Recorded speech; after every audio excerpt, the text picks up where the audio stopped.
inner function, so that's that stays inside. You got to take its derivative to finish off the chain rule, right? Okay. Okay. Let's do 3.4 and 22. 3.4 number 22. Yep. From the Written homework. textbook. Yep. 3.4. 20.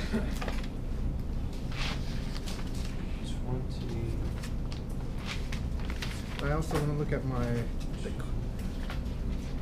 that online quiz. I don't know what went wrong. All right. Yeah. 3.4 number 22.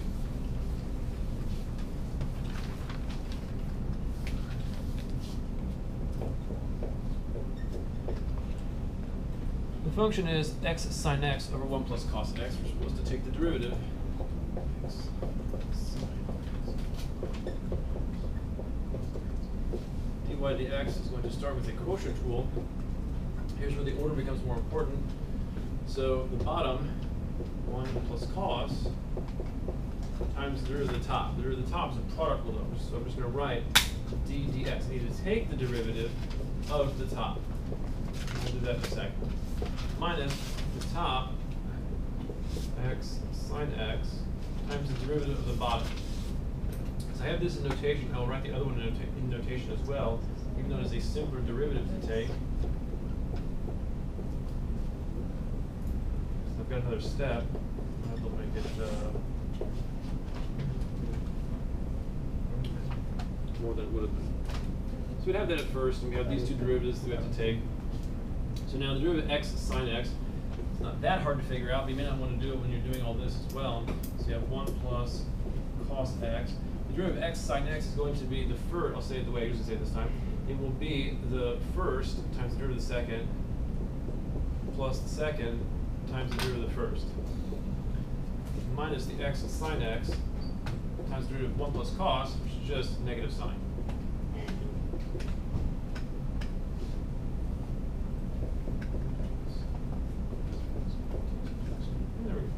That's the derivative taken. Then it would just be clean up.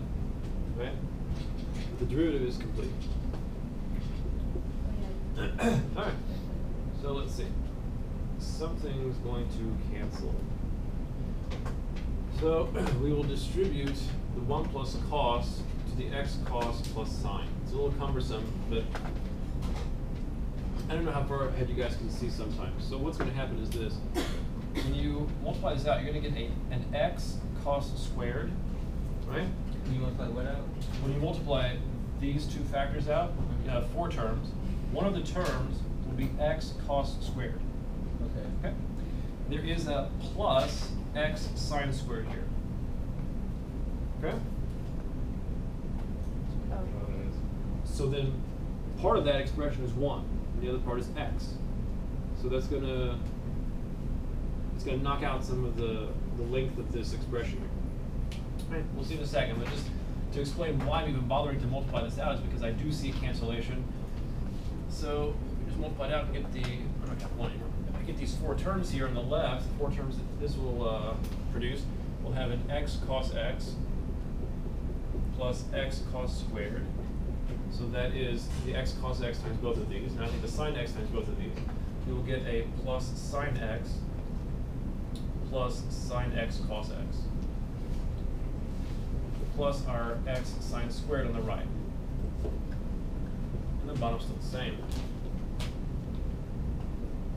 And again, if you have something that's in factored form, if the entirety of it is factored, which this is 1 plus cos x times 1 plus cos x, then don't do anything with it. But up here, even though this little piece is factored, and you might say this little piece is factored, overall it's not factored. So we shouldn't be afraid to multiply it out and see what cancels. Okay? If it was just all multiplication, no minus between the things, then you would just leave it. Alright, so we have x cos squared and the x sine squared that I was concerned about. So what happens when you add those two together? It combines to make what? X. Right? What? Which one? You're going to have x cos squared plus x sine squared. So when you factor off the x, then you get the cos squared plus sine squared. So that is the part that becomes 1, but there's still that x on the outside, so it's x. Okay? So these two combine to just make a plus x, okay? Meaning the whole thing. That and that is just x. Okay with that? No big deal? Alright. So where do you put the X? I just shoved it right here. Oh. Okay, wherever. Cancel those Just out. add an x, right? Okay. So now they don't share, there's nothing that all four of them share, so you would just, hold on a second. Oh, look at that, that was so tricky. It was so tricky. Okay, so let's keep going. So I'm gonna put the x on the far right with the plus x cos x on the left. And then I'll have a plus sine x plus sine x cos x over 1 plus cos x quantity squared. There is more to do, which is a little surprising. Not really, it's like a trick idea. Whatever. So, what else can you do now? There is one more thing you can do that actually make a significant cancellation. It's not so clear though. Take out x and sine. X cos X? Take out an x and a sine x. So Lou has it right. This pair has an x, that's why I grouped this one over here. I grouped this x over this one. Take an x from here and a sine x from these two. And each of them will yield a 1 plus cos factor. Okay? So You look can like group this. them together like that? What's that? You can group them in any order that you want? When you're, yeah, Okay. yeah. Wait, how are you grouping them together? I'm grouping them like this. Like this is a pair, Uh-huh. and this is a pair. Okay. Because I see a 1 plus cos x in each one of them. If I take x from these two, then it'll read x times 1 plus cos x. If I take sine x from these two, it'll leave a 1 plus cos x. And the bottom has a factor of 1 plus cos x.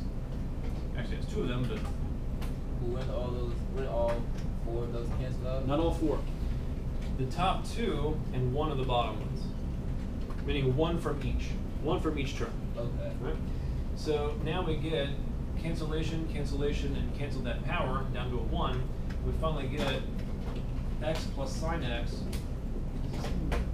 over the 1 plus cos. Yeah. And that's Well, it's just- probably its most simplified form.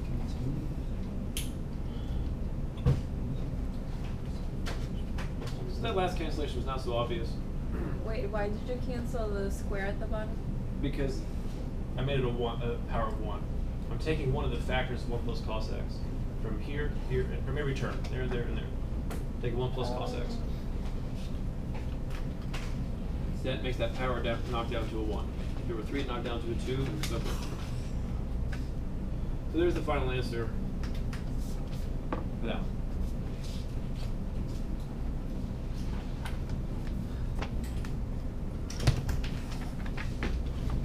There's this one.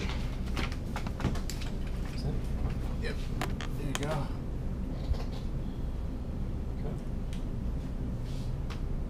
Okay. One from 3.9, the inverse trig problems. And then we'll move on to the related rates. So 3.9, and in the online quiz it is number 2.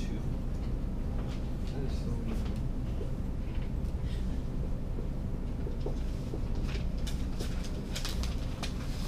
Take the derivative of sec